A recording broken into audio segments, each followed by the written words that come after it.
So far, we have been comparing numbers and using number comparison for our logical operation. An equally important aspect of programming is a comparison of string objects. String objects comes with own complications. In most cases, you cannot use the relational operator, the greater sign, the less sign, the equals, the two equal sign to compare two string objects. That's because string variables are references. They contain the address of the objects that they represent. Unless the reference pointing to the same object, the relational operator will not return true. So let me again draw some pictures about memory stack to illustrate this point. Let's say we have a memory stack, but this time we have a string variable s1 and a string variable s2. Now, string s1 contains a reference to a string hello stored somewhere here. And there's also a string called also hello.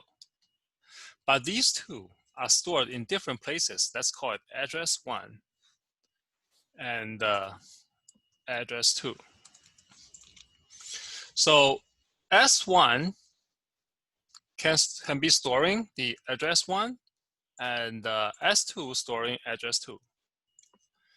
So from Java code, what you see is S1 equals to hello and S2 equals to hello.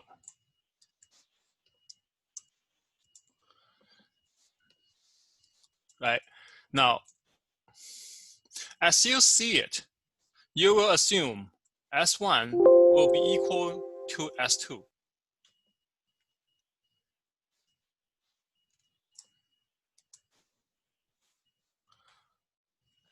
Right? But as you look at the code, the actual storage here, the value of S1 is address 1, and the value of S2 is address 2. So S1 actually not equals to S2.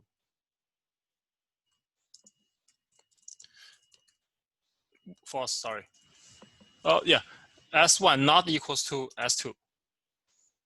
So here we can see that although they contain the same, they may pointing to the same string character, the same value of the string itself may be different. The string themselves may be stored in two different places.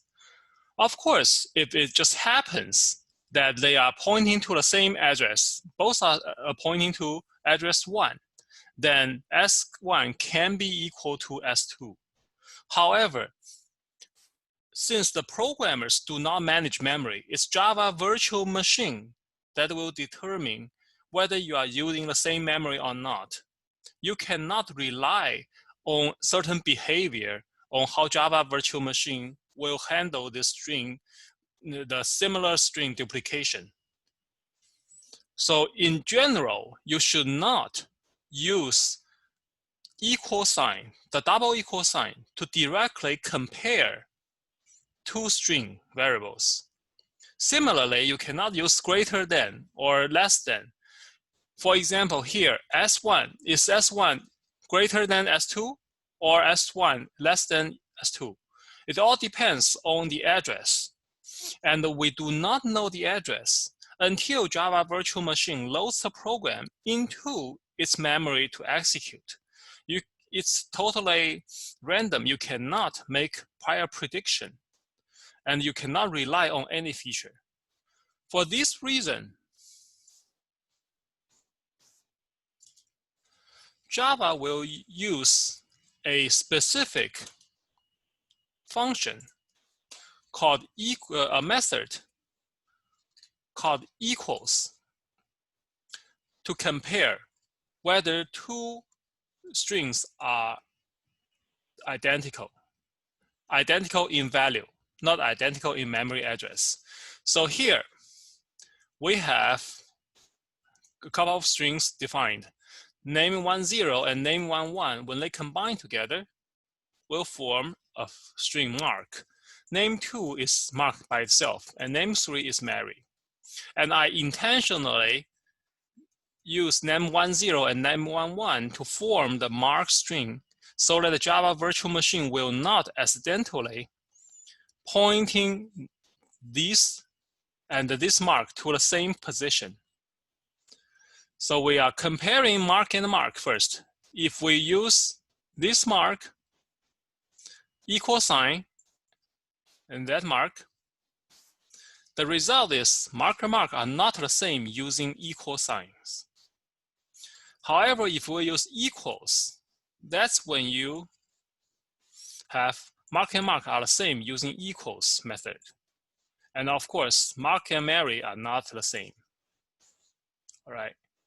So remember, because strings are stored in memory and the variables, string variables only stores the address.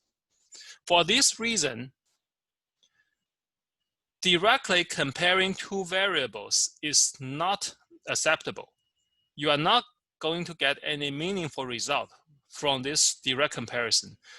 You cannot use equal sign, double equal sign, or greater than or less than, all these operators. You have to use the string method, equals, to compare two strings. It will be string dot equals name, like here. Similarly, if you want to compare which one is larger, which one is smaller, you need to use the compare to method.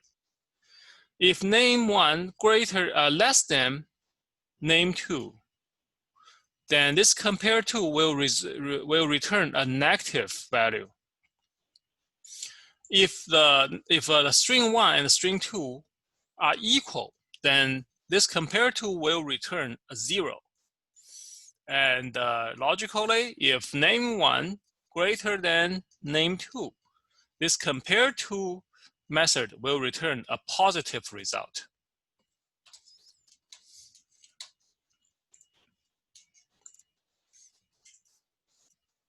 Ignoring case, sometimes you want to ignore case in string comparison, which makes sense, right? There's a lot of scenarios. In the string class, the equals and compare to method are case sensitive.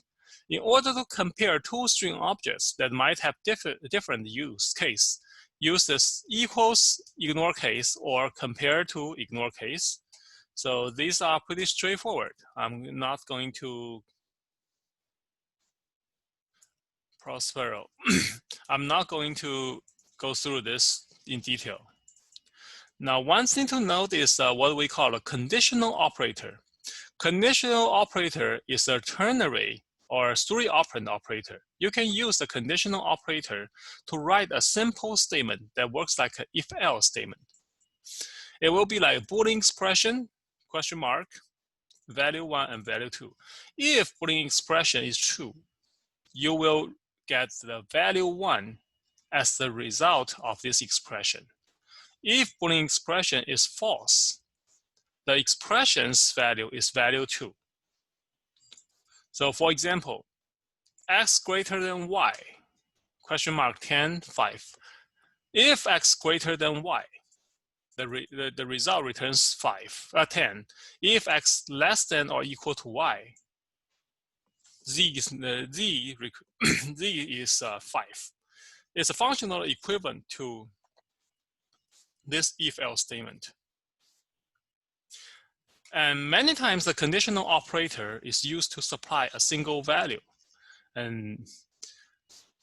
But I need to warn you that this can quickly be abused. You should only use conditional operator when you have one single expression resulting in one variable. Do not mix this conditional operator with anything else, because once you mix expressions together, it will its readability will deteriorate really soon. And I warned this out of my personal experience.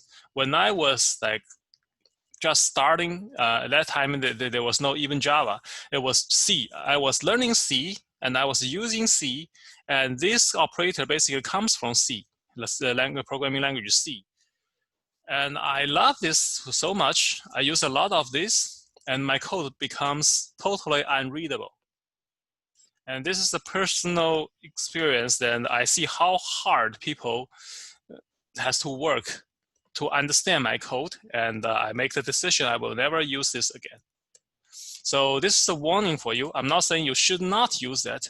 It's there and it has its time, but remember to keep it simple. Do not mix this conditional operator with anything else, any other logic or any other expression.